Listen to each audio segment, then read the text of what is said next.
እጅን በአፍ የሚያስጭነው ውበቷ የኢትዮጵያን ወንዶች ብሔራዊ ክራሻችን ነች ብለው በአንድ ልብ የዘመሩላት በኢንስታግራም ከ1 ሚሊዮን በላይ ተከታይ ያላት እናቷ አስቴር አርአያ በጀግንነት ያሳደጓት።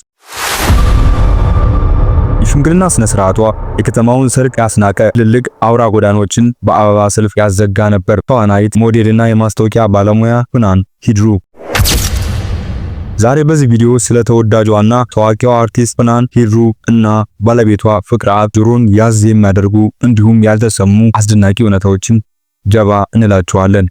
እናንተ ብቻ እስከ ቪዲዮ ፍጻሜ ድረስ አብራችሁን ቆዩ።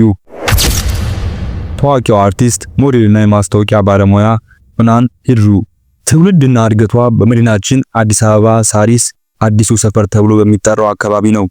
በልጅነቷ አባቷን በሞት እንዳጣችና እናቷ አባትም እናትም ሆና እንዳሳደገቻት ለሷ ከምንም በላይ እንደሆነች እና ለሷ ዛሬ እዚህ ደረጃ መድረሷ እናቷ የከፈለችውን መስዋዕትነት ስትገልጽ እንባ ሲተናነቃት በየሚዲያው በስፋት ትስተዋላለች። በአንድ ወቅት ለየት ስላለው ስሟ ትርጓሜ በኢቢኤስ ቲቪ ላይ ጥያቄ ቀርቦላት አባት ያወጣልኝ ስም ነው፣ ትርጉሙም ደስታ ማለት ነው ብላ ምላሽ ሰጣለች። ለመጀመሪያ ጊዜ አብዛኞቻችን ያወቅናት ወደ ህዝቡ ፊትም ብቅ ያለችው ማሬ ማሬ በተሰኘው የእሱ ባለው ሙዚቃ ክሊፕ ላይ ነው። በእርግጥ በርከት ያሉ የማስታወቂያ ስራዎችን ከዛ በፊት እንደሰራች በተደጋጋሚ ጊዜ ገልጻለች። በወቅቱ ከሙዚቃ ክሊፕ በላይ የተመቀችበት እና ዝናን የተጎናጸፈችበት ነበር።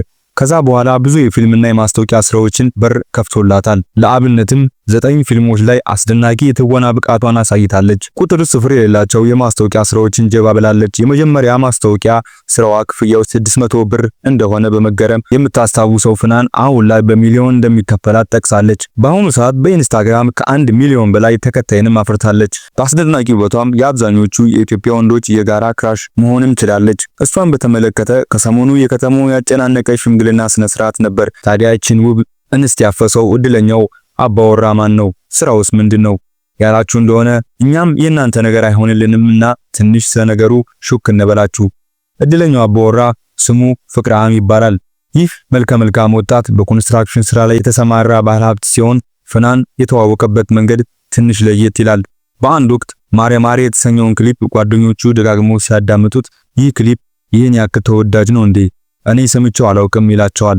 በወቅቱ ሙዚቃው ተወዳጅ ስለነበር ጓደኞቹ የሙዚቃ ቪዲዮውን ይሄውልክ ብለው ያሳዩታል። እሱም ቪዲዮውን በሚመለከትበት ወቅት እቺ ልጅ አውቃታለሁ፣ የጋራ ጓደኞች አሉን ይልና የተዋወቃታል። ትውውቃቸው እያደገ መጥቶ ወደ ፍቅር ግንኙነት ያድጋል።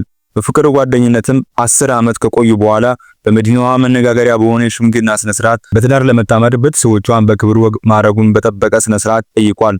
ቤተሰቦቿም የማይመታት የማይፈታት ሚስት ትሁን ብለው ፈቅደናል በማለት እሽታቸውን ገልጸዋል። እናቷም የከፈለችው መስዋዕትነት ፍሬ አፍርቶ የልጇን ወግ ማዕረግ ለማየት በቅታለች። የዝግጅቱ ክፍላችንም እናት ሆይ እንኳን ደስ አለሽ፣ እንኳን ለዚህ አበቃሽ እያልን የጥንዶች ትዳር የተባረከ በልጆች ያሸበረቀ ይሆን ዘንድ ልባዊ ምኞታችን ለመግለጽ እንወዳለን።